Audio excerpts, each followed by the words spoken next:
একটি গ্রামে ছিল একটি বড় আম গাছ। গাছটি ছিল খুব সুন্দর, ছায়া ভরা আর অনেক ফল ভরা। গাছটির কাছে প্রতিদিন খেলতে আসত এক ছোট্ট ছেলে, নাম রাহুল। রাহুল গাছে চড়ত, ডালি দোল খেত, মিষ্টি আম খেত আর গাছের ছায়ায় ঘুমাত।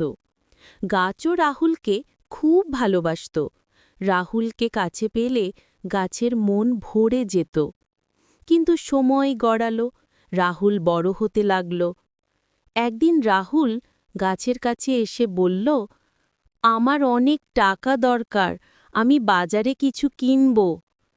গাছ বলল, আমার ডালে অনেক আম আছে, তুমি সেগুলো বাজারে বিক্রি করো, তাতে টাকা পাবে।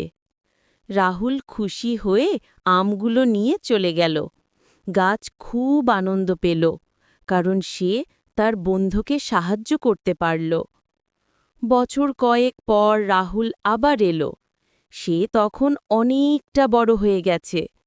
রাহুল বলল, আমার একটা ঘর দরকার, আমি বিয়ে করেছি, কিন্তু আমার থাকার জায়গা নেই। গাছ বলল, আমার ডালগুলো কেটে নিয়ে যাও, সেগুলো দিয়ে তুমি ঘর বানাতে পারবে। রাহুল ডাল কেটে নিয়ে ঘর বানিয়ে নিল।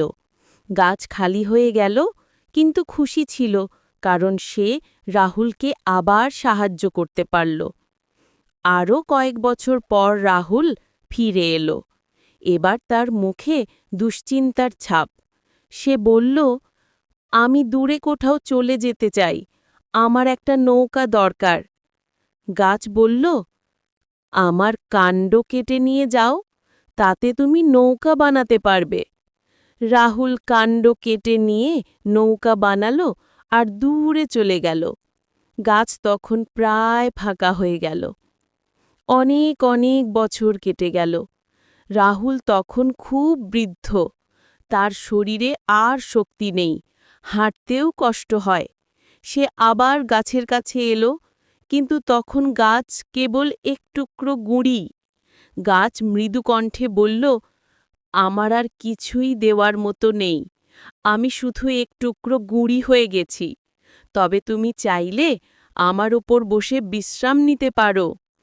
ক্লান্ত রাহুল এসে গাছের গুঁড়ির ওপর বসল, চোখ বন্ধ করে দীর্ঘশ্বাস ফেলল। গাছ খুশিতে ভরে উঠল, অবশেষে আমি আমার বন্ধুকে আবার খুশি করতে পেরেছি।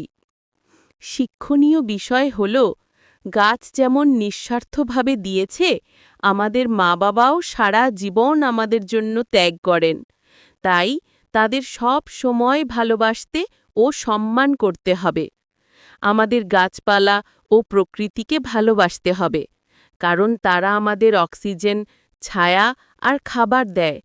সত্যিকারের ভালোবাসা মানে শুধু পাওয়া নয়, বরং নিঃস্বার্থভাবে দেওয়া।